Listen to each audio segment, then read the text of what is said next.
Bueno, doncs, bona tarda i bones tardes, good afternoon a tots els assistents, participants, audiència interessada en l'edat mitjana, siguin de l'àmbit acadèmic o no, organitzadors i altres avui presents a la primera sessió de la 6a edició del Connecta amb l'edat mitjana. Per aquesta ocasió de presentació i introducció del seminari, jo, Isaac Lampurlanès, soc només una veu del cos d'organitzadors de la present edició i que, per tant, és obra de tots nosaltres que hàgim pogut muntar aquesta nova edició dels Connecta. Així doncs, no podria començar d'altra manera que també anomenant la resta de l'equip que ha fet possible l'organització dels Connecta d'enguany, que són la Clara Renedo, Sergi Reixac, Sergi Tella i Martí Vilamajor, sense oblidar-me de la feina i recolzament de la Gemma Carnisser, tècnica de suport del grup de recerca consolidat, Espai, Poder i Cultura de la UDL, dirigit pel professor Procel Sabater, el qual aquest grup empara aquesta activitat. Cal esmentar i donar èmfasi a l'edat i permanència d'aquests seminaris online que s'iniciaren l'any 2020 per mantenir l'activitat divulgadora del grup de recerca durant el temps de confinament de la pandèmia i que, donada la bona acollida que va tindre, ha continuat anualment fins enguany. El propósito de estos seminarios online, más allá de las necesidades y circunstancias iniciales que acabamos de mencionar, ha sido el de congregar y dar espacio y voz a aquellos investigadores más noveles para que dieran a conocer a un público amplio, quizás no siempre especializado, sino más bien curiosos de lo medieval, sus novedosas líneas de investigación. No olvidemos que estos jóvenes investigadores, algunos concluyendo su tesis doctoral o inmersos en el proceso de la misma, son el futuro de la academia y de los estudios medievales y que, a diferencia de los investigadores más consolidados, profesores o catedráticos de las universidades, vienen a aportar cierto aire fresco, con nuevos enfoques, nuevos puntos de vista y temáticas, por lo que el grupo de investigación que organiza estos seminarios siempre ha apostado y quiere darles así el lugar de importancia que estas nuevas generaciones tienen en el desarrollo y porvenir de la investigación en estudios medievales. Asimismo, mencionamos que estos jóvenes colegas y amigos no son del todo desconocidos para nosotros, pues muchos de ellos han coincidido con nosotros en la participación del International Medieval Meeting Lleida, un congreso de carácter internacional que ya cuenta con 13 entregas o ediciones que organiza también nuestro grupo de investigación. Y que aprovecho también desde aquí para invitar a aquellos del público que aún no conozcan dicho congreso y que estén interesados a que participen, ya sea como asistentes o como participantes con una comunicación. Este es un congreso que tiene lugar a principios de junio y cuyo anuncio saldrá publicado seguramente antes de terminar el año, así que, por favor, estad atentos. Centrándonos más en lo que sería la presente edición de los Connecta amb l'edat mitjana, solo a modo informativo para aquellos que quizás no estén acostumbrados al formato, si bien lo pueden consultar en el mismo programa, son sesiones mensuales con una comunicación que suele durar normalmente media hora para el comunicante y que posteriormente contaremos con cierto tiempo para la reflexión, la discusión, para aquellos que tengan dudas, comentarios al respecto y demás. En esta edición hemos decidido no hilar las comunicaciones bajo un único eje temático, sino dar un abanico más amplio en cuanto a las disciplinas, enfoques y temas para que cada cual se sienta a gusto y asista a aquellas más afines a sus intereses más personales o de investigación. Dit això, i com a introducció, no voldria ocupar més temps del que s'esperaria d'un discurs inicial i inaugural i ja aniria tancant la meva intervenció aquí. Moltes gràcies de nou al públic que un any més confia en nosaltres, als participants, sobretot, per acceptar la proposta d'ajudar-nos i vindre a parlar sobre la seva recerca, i al grup de recerca, i sobretot la Gemma, per l'ajut, la plataforma que ens ofereix i el suport per permetre'ns organitzar aquest esdeveniment encara un any més. Dono, doncs, per inaugurada la 6a edició dels Connecta amb l'edat mitjana i passo la paraula al moderador de la primera sessió, Martí Vilamajor. Endavant. Merci, Isaac, muchas gracias. Bienvenidos a todos otra vez. Hoy vamos a tener a Pablo Pérez Pelegrín, historiador pero también arqueólogo, procedente de la Universidad de Murcia, que se encuentra en su etapa predoctoral y ha hecho ya algunas aportaciones, sobre todo en la materia de la orfebrería, en diversas publicaciones, y hoy nos va a hablar sobre los Bagriún, los marineros andalusíes, también conocidos como piratas del mar, la traducción literal. Y bueno, sin más dilación, vamos a dar paso a Pablo. Bien, bueno, yo lo primero quería agradecer a la organización por haber contado conmigo y con mi trabajo y más aún por haber contado conmigo para inaugurar este interesante ciclo de conferencias en el que espero poder aportar mi grano de arena con mi investigación, en este caso sobre los Bajriyun. Bien, pues sin más dilación, vamos a comenzar. A mí me gusta empezar trayendo a colación la etimología de la palabra riesgo, que aunque en nuestras lenguas tiene una connotación de catástrofe o de peligro, tiene un origen muy distinto. Este es el término árabe al-risk, con el que los comerciantes musulmanes designaban su confianza en Alá a la hora de poner sus seguros marítimos. Es decir, que aunaban la confianza y la desconfianza de Alá en esta operación económica del comercio marítimo. ¿Por qué traigo a colación esta definición? Porque efectivamente el Mediterráneo medieval era un lugar de grandes riesgos, algo que se volvió evidente muy rápidamente para los musulmanes que llegaron a este mar en torno al siglo VII y VIII. El grueso de los ejércitos conquistadores de esta primera fase de expansión del Islam estaba en gran medida compuesto por beduinos, que tradicionalmente venían utilizando para desplazarse por el desierto en sus caravanas a sus camellos, apodadas las naves del desierto. Sin embargo, la nueva realidad del Bahr al-Rum o el Mar de los Romanos les llevó a sustituir a sus tradicionales naves del desierto por las naves propiamente dichas para surcar los mares. Respecto a la expansión del Islam en el Mediterráneo, aún a día de hoy presenta una paradoja para los historiadores que se postulan entre dos principales tesis, siendo la primera de ellas la tradicional tesis Piguen de la ruptura de la unidad del Mare Nostrum debido a la llegada de los poderes musulmanes, pero también tenemos interpretaciones más novedosas que reposan sobre todo en la arqueología y que plantean que esta unidad ya se habría roto antes de la llegada del Islam y que la consolidación de los nuevos estados musulmanes simplemente habría venido a crear nuevas conectividades y nuevas redes de intercambio, esta vez basadas en las ribas sur y este del Mediterráneo. Un importante fenómeno de este Mediterráneo de entre los siglos IX y X fue lo que tradicionalmente se ha catalogado como la piratería sarracena, que es un término cargado de sesgos y producto de la historiografía occidental, como veremos a continuación. En cualquier caso, este trabajo se centra en el estudio de uno de sus protagonistas, los Bahriyun andalusí.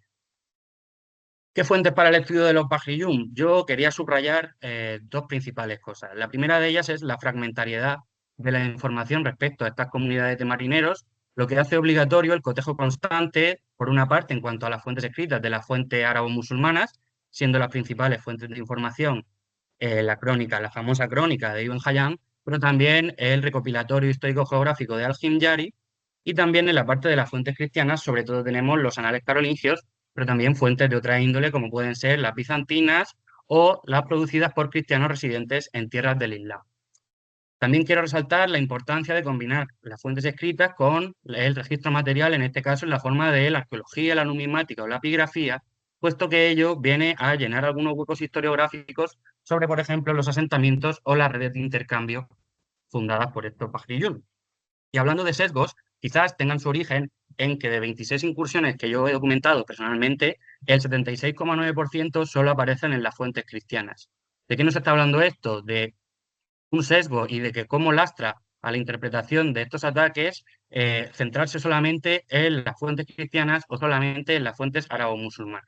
De nuevo subrayando la necesidad de comparar ambas fuentes escritas.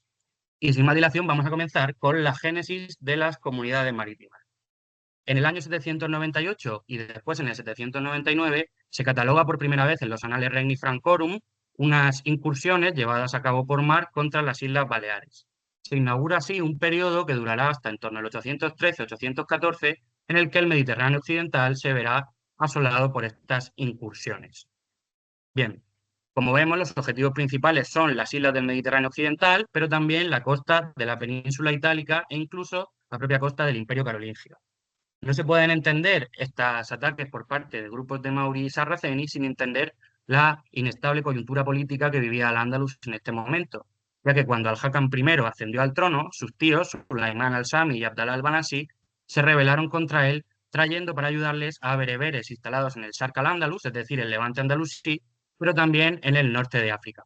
¿Qué produjo esto? Un gran contingente de bereberes llegados por mar y concentrados en la costa este andalusí.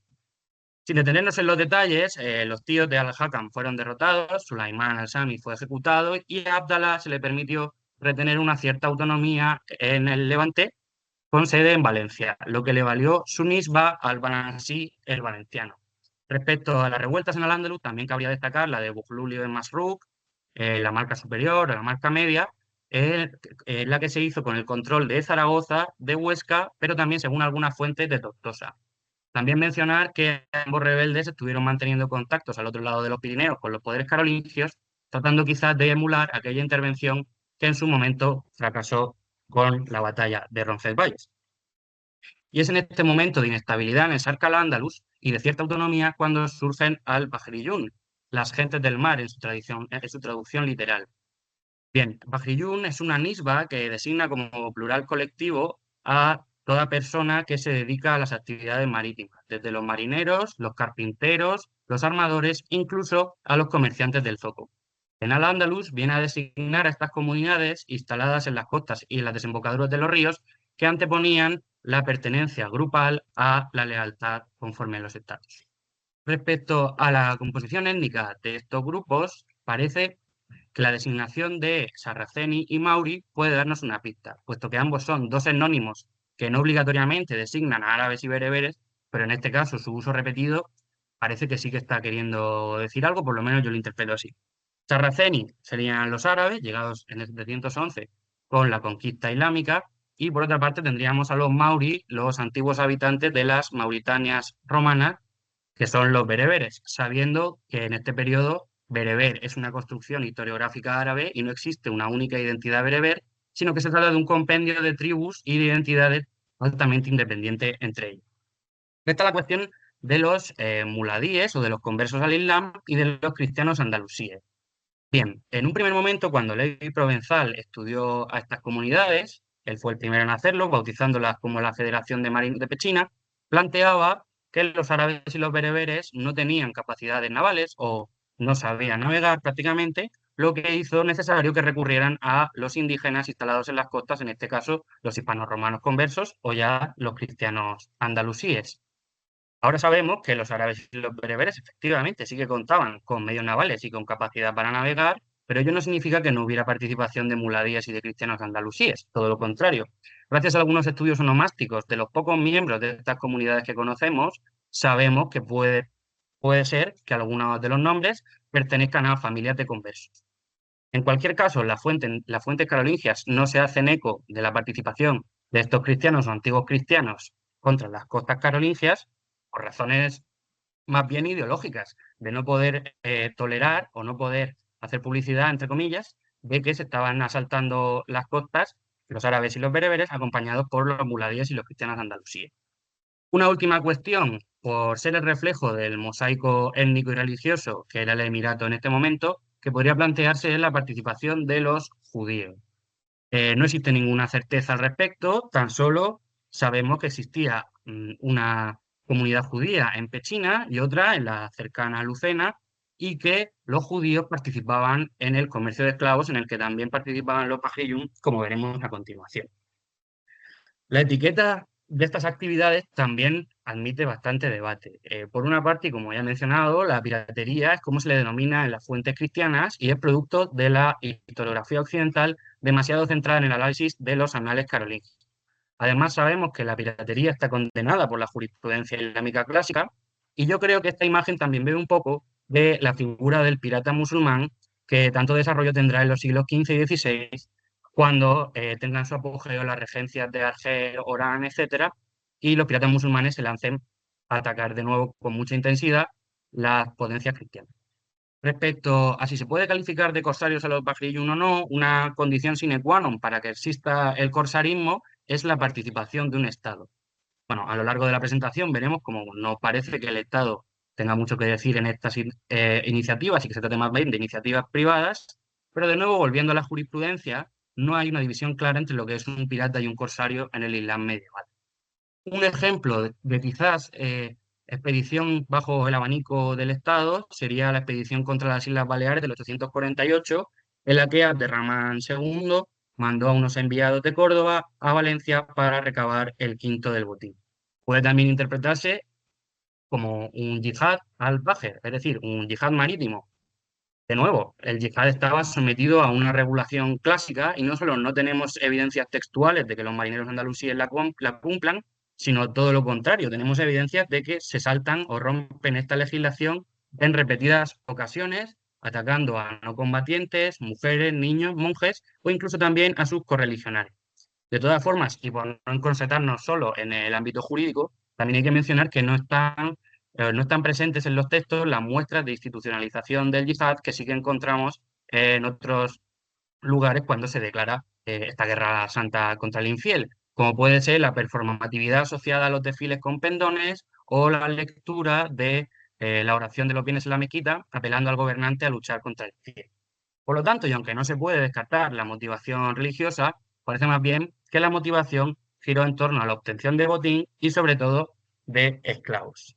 Sabemos que en este momento se desarrollaba un comercio de esclavos de cierta intensidad entre el Imperio Carolingio y Al-Ándalus, así lo atestigua, por ejemplo, la queja de Agobardo, pero también que los gobernantes carolingios estuvieran expidiendo cartas de protección para los comerciantes de esclavos judíos partidos, por ejemplo, de Zaragoza, y así llegaban desde la ruta de Verdún a Lyon, Arles, entre medias se les castraba y llegaban a Zaragoza. Lo mismo sucede con Lucena, sabemos que era un centro según las fuentes de castración, que luego redirigía a los esclavos o bien hacia el mercado de esclavos de Córdoba o hacia Pechina para ser redistribuidos. Aquí tenemos las zonas de acción de los pajillún, las zonas de depredación, y vemos cómo una de ellas coincide con la desembocadura de la ruta de Verdún, que es Arles. Por lo tanto, puede ser que estos pajillún utilizaran sus barcos no solamente para la economía de depredación, sino también para adquirir estos esclavos y transportarlos ellos mismos hacia los mercados donde fuera más lucrativa su venta. Por lo tanto, tendríamos como hipótesis una manera mixta de obtención de esclavos. También tenemos evidencia de que no solamente tomaban cautivos para vender en los esclavos en los mercados lejanos, sino que también tomaban rehenes por los que pedir rescate en el momento, como puede ser el arzobispo de Arles, que fue secuestrado y se pidió por él una cuantiosa cantidad de dinero y de otras especies, que finalmente fue en vano porque cuando se le devolvió ya lo habían asesinado. Pues bien, el puerto principal de los Pagrillún en este momento era Medina Tortosa. Medina Tortosa pasó a ser el principal puerto del levante andalusí una vez que Barcelona fue conquistada por los carolingios y sabemos, gracias al Morlo el Negro, que en Barcelona también paraban las escuadras sarracenas, entre comillas sarracenas, que venían de saquear las costas carolingias. Sin detenerme mucho en el caso de Tortosa, simplemente decir que su importancia como puerto queda atestiguada tanto en las fuentes escritas como también en las arqueológicas. Aquí tenemos esta lápida fundacional de las atarazanas de Tortosa por Abderramán III, lo que nos está hablando de que se trataba de un puerto que el nuevo califa podía designar por su importancia y su posición estratégica como la base como una de las bases de su flota oficial. Simplemente notar que los Pagrillún no consiguieron instalarse en Tortosa como un poder autónomo e independiente con respecto al Estado, como sí que harían en otros lugares. Y es en este momento, en torno al 813-814, cuando los anales carolingios dejan de dar noticias de estos ataques contra las costas del Mediterráneo occidental, algo que debe relacionarse quizás con la fortificación de las costas del Imperio Carolingio, llevadas a cabo por Carlomagno, tanto de la costa norte para defenderse de los ataques escandinavos, como del sur para defenderse de estos piratas mercaderes musulmanes. Coincide además esto cronológicamente con la irrupción en Alejandría de una flota de andalusíes. Aquí vemos en el hadith de Al-Kindi como la presencia de estos musulmanes andalusíes que dejó una auténtica huella en la memoria colectiva. Y bien, estos andalusíes llegados en el 814-815 muy pronto recibieron refuerzos en el 818-819 de los andalusíes exiliados por Al-Hakam I de la revuelta del Arrabal de Secunda en Córdoba, donde se exiliaron en un primer momento a Fez hasta que finalmente, contando con la ayuda de los Bagrillún, llegaron a Alejandría. ¿Qué tenemos entonces en Alejandría? Un gran contingente de andalusíes, los Bagrillún y los exiliados del Arrabal de Córdoba, que muy pronto y mediante pactos con otros segmentos tribales que diremos más adelante, se hicieron con el poder de la ciudad. utilizaron Alejandría como un centro del comercio de esclavos, y esto hay que relacionarlo con que tiene todo el sentido si tenemos en cuenta que el precio de un esclavo en los mercados orientales cuadruplicaba el precio de un esclavo en los mercados occidentales. ¿Qué es lo que significa esto también? Que desde Alejandría tenían acceso a las islas del Egeo, que estaban en un mal momento de defensa debido a que el Imperio bizantino se encontraba envuelto en una serie de revueltas, lo que facilitaba para estos grupos depredadores y comerciantes de esclavos no solo la obtención, sino la venta más lucrativa de los mismos. En definitiva, y por ir cerrando la parte de Alejandría, en el 826-827, Ibn Tahir, que estaba llevando a cabo sus campañas para cesar todas las revueltas en el califato abasí, expulsó a los andalusíes de Alejandría, pero se les permitió, sin embargo, partir a otra isla dentro del Bilad al-Rum, es decir, otra parte de los territorios bizantinos. Uy, a ver, ahora, lo que les llevó a llegar a Creta. Estos andalusíes, partidos desde Alejandría, llegaron a Creta bajo el mando de un tal Umar Abu Hafs, también llamado Al-Andalusi, el andalusí, también llamado Al-Iqritisí, el cretense, pero también Al-Baluti, lo que le haría provenir de Hafs al-Balut, que es una localidad que está cerca de Córdoba. Por lo tanto, parece que efectivamente este hombre, este líder del que no sabemos nada hasta el momento de la conquista de Creta, se hizo con la sucesura de los andalusíes y partió a conquistar la isla, lo que finalmente logró hacer instaurando a sus descendientes como la dinastía gobernadora. Con Creta pasa lo mismo un poco que con el resto de las expediciones de estos marineros, y es que durante mucho tiempo se ha considerado que no era más que un nido de piratas, algo que la arqueología ha demostrado que no era cierto, porque aquí tenemos unas producciones cerámicas muy complejas y muy interesantes, pero también unas producciones cerámicas que tienen paralelismos muy interesantes con las que se han encontrado en el arrabal de Secunda, lo que parece reforzar la tesis de que efectivamente parte de estos andalusíes provendrían del arrabal que fue destruido por Al-Hakam I. Otro dato interesante sobre Creta es que Teófilo envió su famosa embajada a Abderramán II, y entre sus quejas estaba pedirle a Abderramán II que controlara a sus súbditos que le habían arrebatado su territorio, en este caso los andalusíes de Creta, nombrando incluso directamente a Umar Abu Hafs.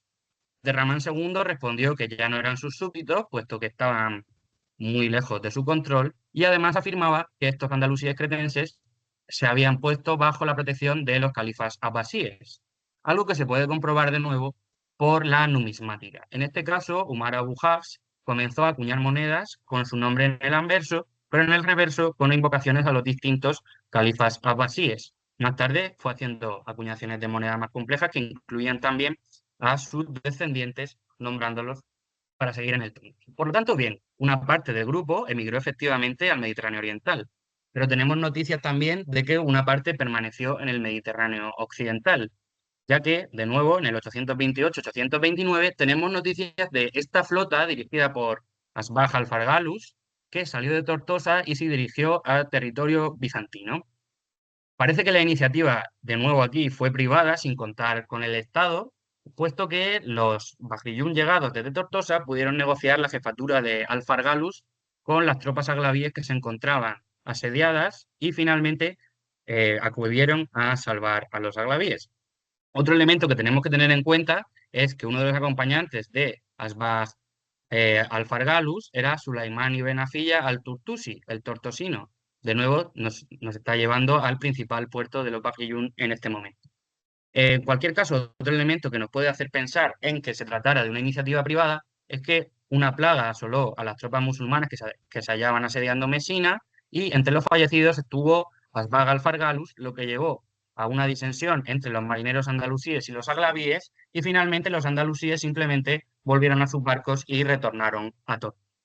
Pues bien, habiendo visto estos estudios de casos, sabemos que una parte del grupo partió hacia lugares más lucrativos para la venta de esclavos y más fáciles donde obtener a los mismos, pero que otra parte permaneció en Tortosa.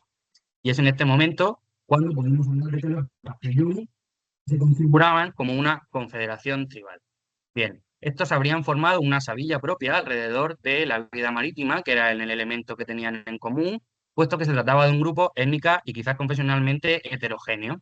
Establecieron pactos y conflictos con otros segmentos tribales. En Alejandría tenemos abundantes ejemplos. Fueron cambiando de alianzas hasta hacerse con el control de la ciudad y negocian como iguales con el Estado. Esto lo tenemos visto con los representantes del Estado abbasí, en ese caso Ibn Tahir, que les permitió partir después de una negociación con sus tesoros hacia Creta, pero también con los representantes del Estado aglaví, que les permitieron mantener sus jefaturas propias. Y las jefaturas propias es otro elemento característico de las confederaciones tribales. Las jefaturas se eligen en el momento de guerra, en este caso el jefe sería el más experimentado o el que sería capaz de llevar al grupo a la guerra. Y respecto a la importancia del honor colectivo, a modo quizás de anécdota, una de las razones que se dan en las fuentes para el ataque contra Alejandría es que un carnicero lanzó unas tripas a uno de los andalusíes, lo que era una gran ofensa y provocó la rabia de los mismos. Así que se puede decir que se trata de una confederación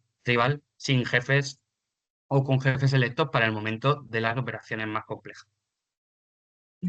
En la última fase que he bautizado como reyes sobre sus tronos, el éxito en el Mediterráneo occidental. Aquí de nuevo empezamos con una segunda fase de incursiones en la que hay varios elementos a destacar. Lo primero es que esta segunda fase de incursiones coincide con un empuje de los aglavíes por el Mediterráneo central con distintas ofensivas, intensificando los ataques contra Sicilia, pero también atacando el sur de Italia, y también coincide en el 846 con el saqueo de Roma extramuros.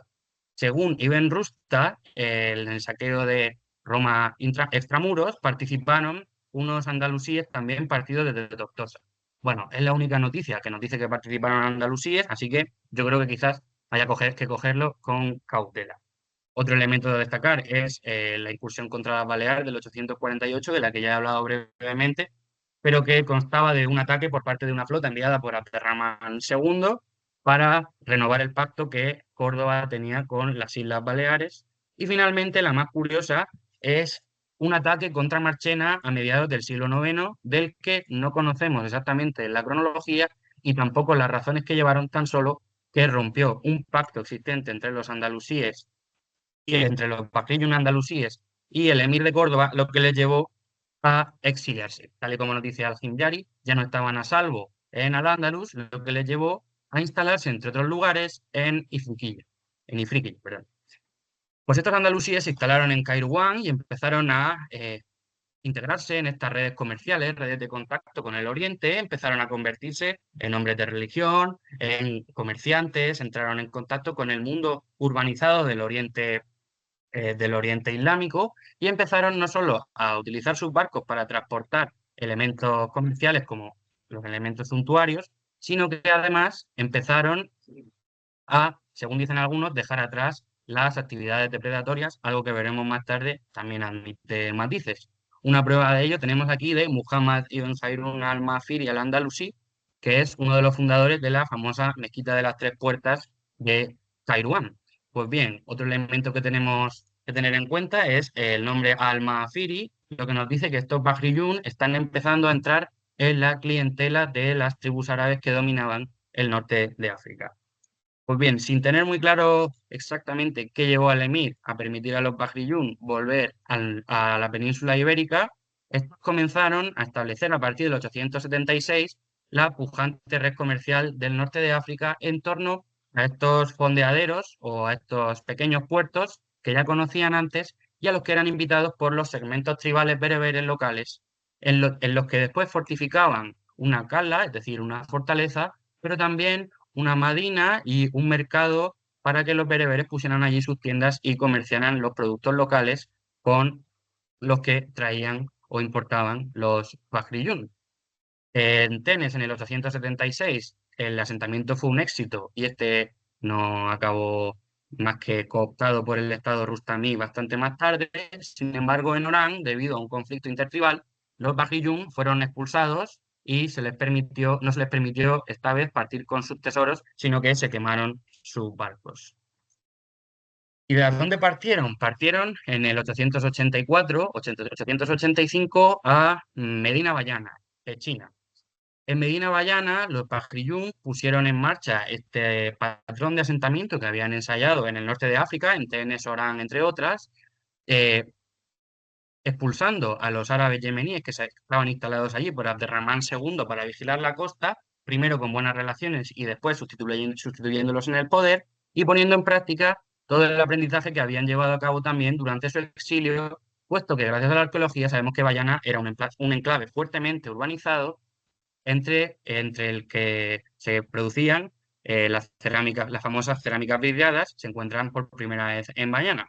Aquí tenemos en el 888-889, tenemos constancia de un pacto con Córdoba en el que los Bahriyún de nuevo imponen sus jefaturas a Córdoba y a cambio el emir les permite fortificarla. En el 888-889, esta prosperidad de Bayana atrajo a los distintos enemigos. Por una parte, a los árabes yemeníes de la Cora de Granada, que eran parientes de los que habían sido expulsados de Pechina, atacaron la ciudad y justo en el mismo momento el conde Suñer II de Ampurias apareció con una flota en el puerto, también dispuesto a saquear la ciudad. Finalmente los Bajiyún acabaron derrotando a ambos y Pechina siguió prosperando hasta ser integrada en el califato a principios del siglo X. Vemos de nuevo con la numismática, en este caso con el feluz acuñado en Pechina, hay que entender que un feluz es una moneda para el comercio por menor, lo que nos está hablando de una cierta economía dentro de la propia ciudad. Respecto a lo que hemos hablado antes de si abandonaron la piratería, o entre comillas, la depredación o no, tenemos una conexión, gracias a la arqueología de nuevo, entre las cerámicas encontradas en los pecios provenzales, cerca de Fraxinetum, que era un singular enclave fundado en el mediodía francés por Andalusíes de nuevo también, y en el que sabemos que se lanzaban distintos ataques o distintas racias hacia el interior, especialmente contra los peregrinos que cruzaban los Alpes. ¿Significa esto que obligatoriamente los andalusíes de Fraxinetum fueran Bahriyún? No hay evidencias textuales. Lo que no se puede negar es que desde luego existe una conexión entre las cerámicas de Pechina y las encontradas en los pecios provenzales. Y por terminar, como hemos estado viendo, los marineros funcionaban con cierta autonomía con respecto al sultán omeya, entiéndase sultán como estado en este caso. Un factor muy importante a tener en cuenta es el económico. Bien, en ningún caso el Emirato Omeya podía permitirse financiar estas expediciones al completo. Puede ser que existiera un modo de financiación entre la iniciativa privada y la iniciativa pública, pero de nuevo no tenemos ninguna evidencia de que esto sea así. No significa esto que el sultán desconociera por completo las actividades de los Bahriyún, todo lo contrario, muy probablemente fueran conscientes, pero debido a la inestabilidad de las sucesivas fitnas no pudiera hacer nada para evitarlo. Respecto a la importancia del comercio de esclavos, se ha planteado que una posibilidad, para mí con bastante sentido, que es que el principal diálogo entre los Bajiyún y los estados musulmanes se llevara a cabo por el comercio de esclavos, puesto que los estados musulmanes eran los principales demandantes de esclavos. Y estos Bajiyún tenían enormes facilidades para conseguir. Respecto a los pactos con el Estado, hemos estado viendo sucesivamente cómo tratan y pactan con los representantes de los distintos estados, sobre todo, como ya hemos dicho, manteniendo sus propias jefaturas, lo que nos habla de una voluntad de mantener una cierta independencia, pero que también son capaces de pactar con el Estado cuando conviene, como en el caso de Baleares en el 848. Y también se podría catalogar estos enclaves de los Bajiyún como entrepot costeros, que básicamente de lo que nos habla es de enclaves comerciales que florecen gracias a la autonomía con respecto al Estado y que es la llegada de los Estados la que acaba haciendo que estos enclaves fracasen. También introducir el término zomia, que propuso Eduardo Manzano, que es un término importado de Indochina y que hace referencia a regiones enteras cuyos habitantes están convencidos de su oposición al Estado y que viven completamente de espaldas al Estado.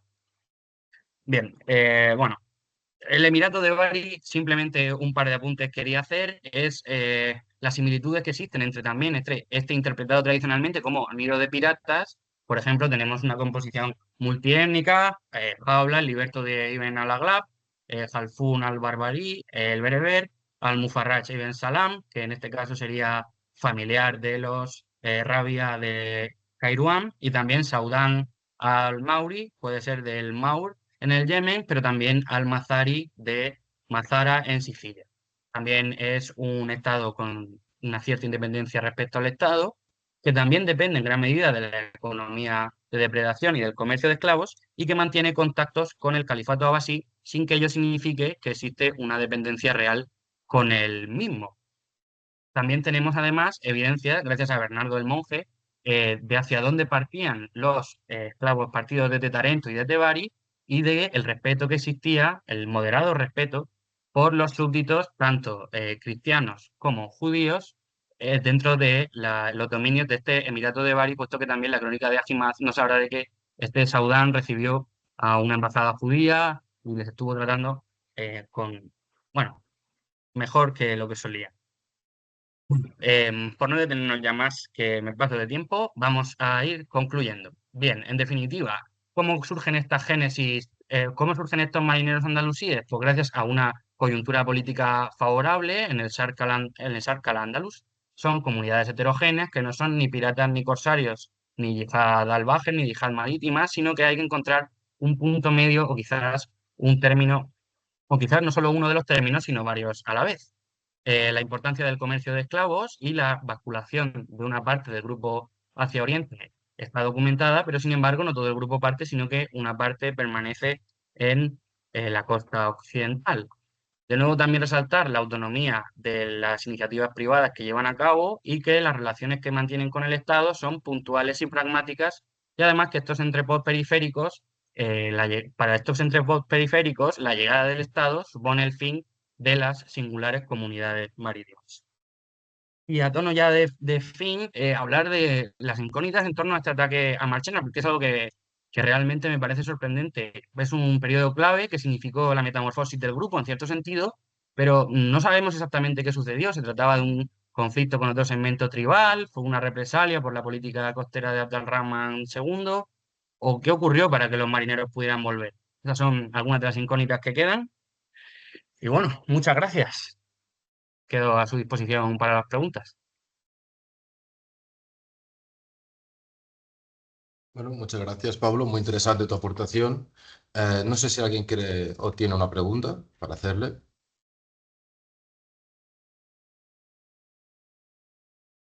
Sí, ¿no? Yo es que puedo pasarme a rato preguntando, si queréis. Pues de bueno en uno, si acaso. Bueno, Juan. sí, o si acaso lanzo una pregunta y después seguimos, ¿te sembra, Martí? Sí, sí, sí, nada. Venga. Además, entre el público hay alguien que ha levantado la mano también. Sí, sí. Vale. Yo,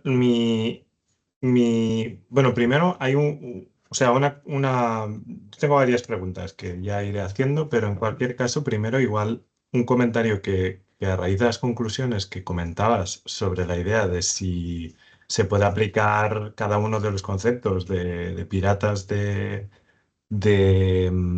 corsarios o de yihad en el espacio marítimo, pues igual el problema no es necesariamente de que todas las categorías puedan servir en cierto sentido, sino que quizá hay que plantear como una categorización distinta, en el sentido de que conceptualmente, si no encuadran en ninguna, quizá repensar la piratería y cómo se entiende en la Edad Media como un elemento de por sí.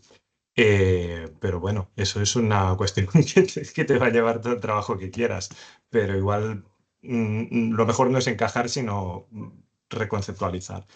Después a mí, una de las cuestiones que me interesa bastante es pues la enorme movilidad que se aprecia en este grupo de los Bajairún. O sea, es una cosa que incluso para los estándares altomedievales es extraña, no es habitual y sobre todo no es habitual poderlo documentar. ¿Hay otros grupos que tú hayas podido ver que mantengan una movilidad similar a espacios tan grandes? Mm,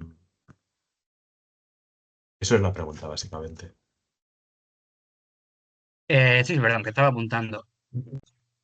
Conocemos otro grupo por las fuentes árabes, que son los radaníes, que son un grupo de judíos que las fuentes árabes nos hablan de que se desplazan desde una punta a otra del Mediterráneo, de norte a sur y de este a oeste, que conocen un gran listado de lenguas, desde el franco, el persa, el árabe, etcétera, y que se desplazan por el Mediterráneo vendiendo a sus esclavos o a sus comerciantes. Pero no existe más mención nada más que en una o dos fuentes. Por lo tanto, no sé si es una forma de aglutinar a todos los comerciantes judíos en una misma identidad. Sin embargo, es llamativo porque al-Radanilla es una forma muy concreta de llamar a los judíos, que no aparece más. Entonces no lo sé. Así de móviles, yo creo que en este momento, desde luego, yo juraría que no. Vale, muchas gracias.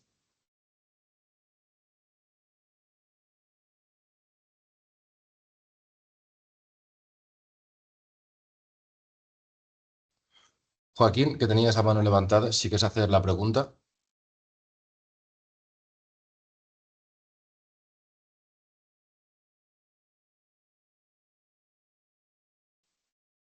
No, Mm, no se te escucha. No se te escucha.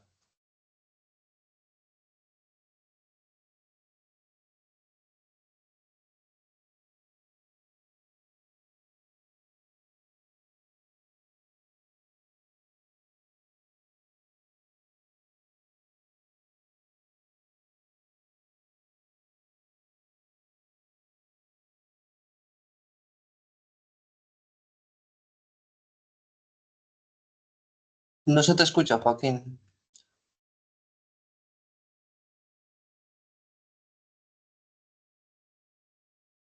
Si quieres puedes escribirla en el chat, quizás.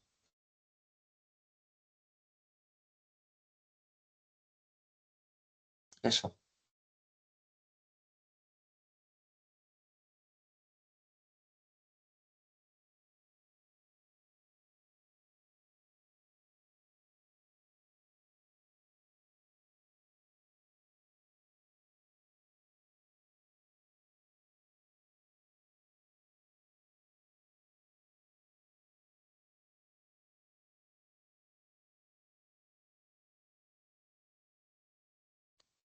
Nerea, si quieres, mientras Joaquín escribe la pregunta, puedes realizar la tuya. Vale, genial. Bueno, en primer lugar, saludar a Isaac, que es un gusto volver a encontrarte aquí en estos congresos. Y dar la enhorabuena, por supuesto, a Pablo por la intervención que ha hecho. Me ha encantado. No conocía nada de estos pueblos, esta gente del mar, con lo cual, pues me ha gustado mucho la intervención y he aprendido mucho. Mi pregunta es en torno a hasta qué punto, porque mira, yo trabajo un material que son las pizarras de época visigoda. Estas pizarras hay muchas que son iconográficas, es decir, que tienen dibujos pues, de varios tipos, antropomorfos, bueno, motivos geométricos, etcétera. Pero no está muy clara la cronología de estas pizarras, incluso hay algunas que pueden abarcar el periodo musulmán en la península ibérica. Entonces, hay unas pizarras que me recuerdan mucho tu intervención, que son con barcos, que hay figuras de barcos, sí. Y pero la cuestión es que aparecen en el interior peninsular, aparecen en la zona de Salamanca, sobre todo Salamanca y Ávila. Hay dos ejemplares con barcos, así, bueno, no sé la morfología, pero tienen remos, o sea, ya te las pasaré, si quieres luego contactamos. La cuestión es que te quería preguntar hasta qué punto, por ejemplo, este tipo de gentes del mar, porque sobre estas pizarras se ha barajado que si pudiesen ser algún síntoma de pago de impuestos porque entraban productos comerciales por los ríos a los diferentes territorios, etcétera. Entonces, ahora viene tu intervención, es decir, este tema de piratas, ¿no?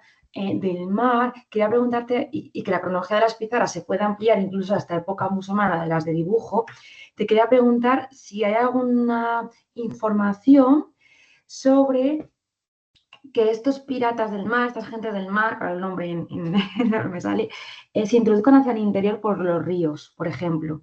O sea, no solamente estén en las zonas costeras, sino que se introduzcan hacia el interior o haya noticias de ellos más hacia el interior de la península ibérica.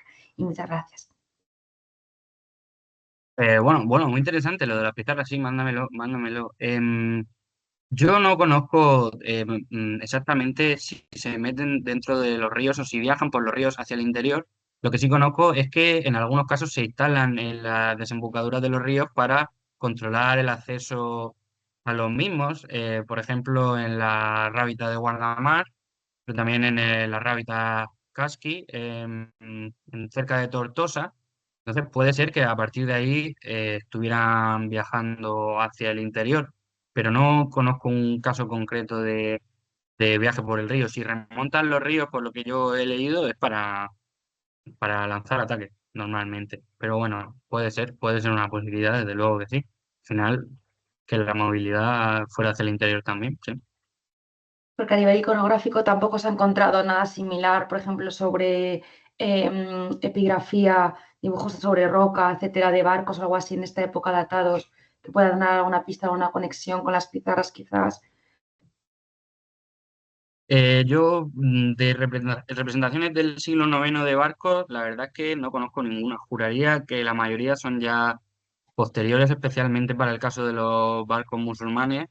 Se me ocurre la representación del Bacini de la nave, del barco de Mujahid de Denia, pero las imágenes que yo he proyectado son posteriores. La principal es la de el Schlises Matritensis, que sí que representa a los andalusíes de Alejandría partiendo hacia Creta y sí que lo menciona explícitamente. Y luego respecto a la forma de los barcos, eh, se mencionan barcos curvos en algún momento. En cualquier caso, debían ser barcos pequeños para 4 o 5 personas que favorecieran la movilidad. Por lo tanto, no deben ser representaciones de grandes barcos. Respecto a los remos, no lo sé, es que los remos no lo tengo claro. Pero sí sobre que no debían ser grandes buques de guerra como los tenemos pensados, sino más bien al ser iniciativas privadas también, armar un gran buque es bastante más caro que armar varios más pequeños. Ujú. De acuerdo. Muchas gracias, Pablo.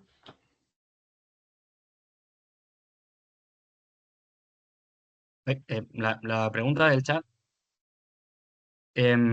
Sí, sí, las fuentes bizantinas, por ejemplo, Genesio, sí que nos habla bueno, no nos hablan directamente de que se trate de Andalusía en las fuentes bizantinas, pero sí que conocen a Umar Abu Hafs.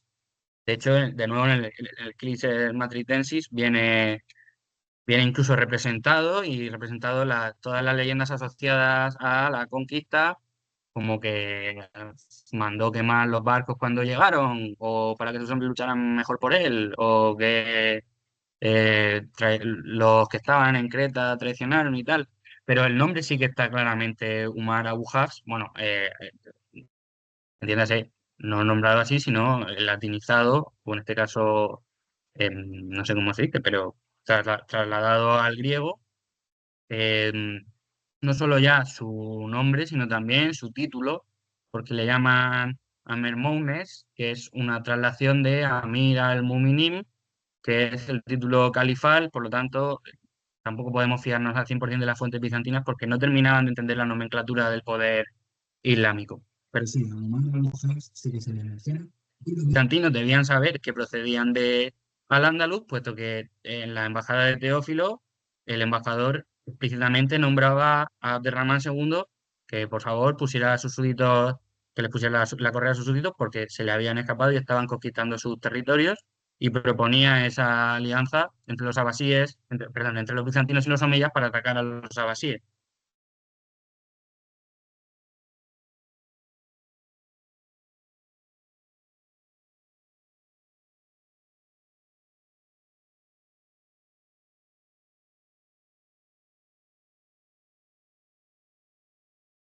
¿Quieres?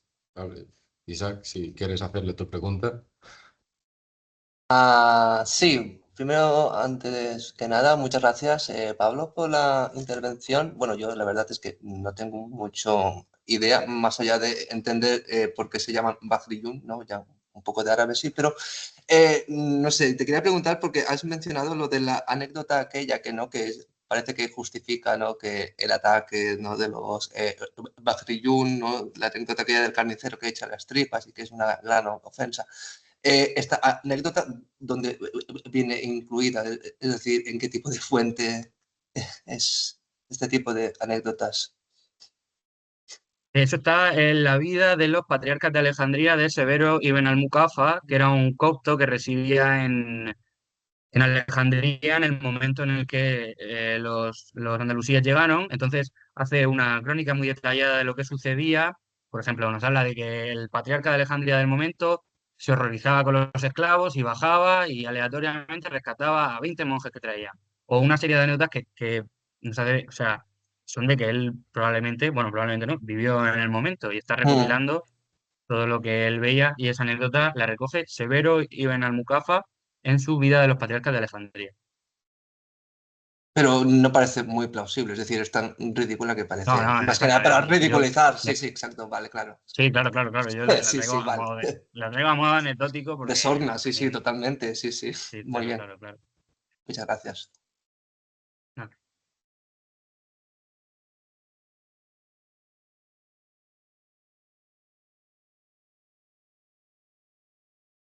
Si miras el chat, Pablo, Joaquín te ha respondido.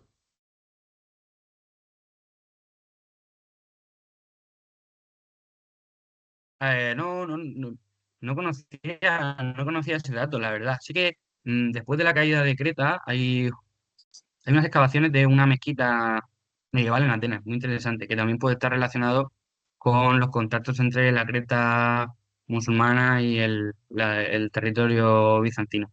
Pero no conozco del asedio de al-Fandak y todo eso, no conozco la casuística.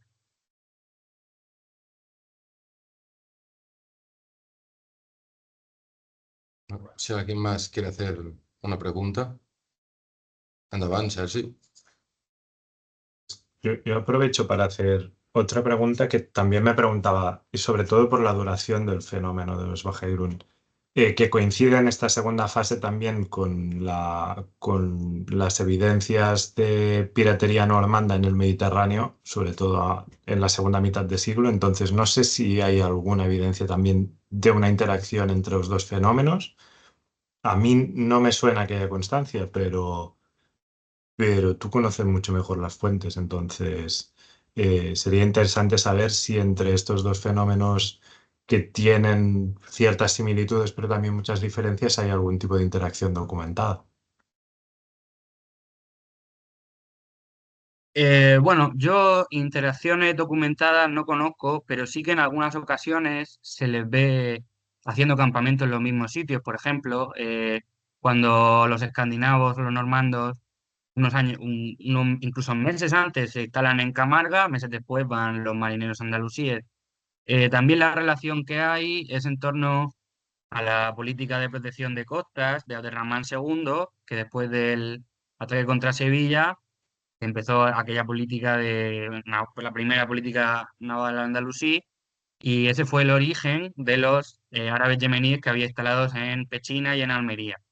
Esa es la relación que hay, pero es una relación bastante... No conozco ningún intercambio, por lo general.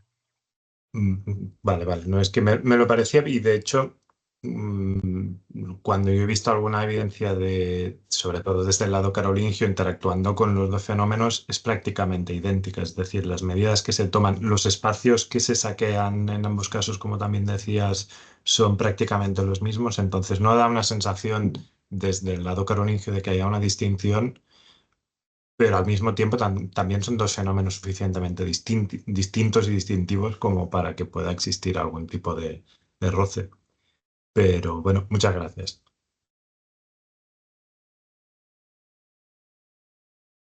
¿Alguien más tiene alguna pregunta para Pablo?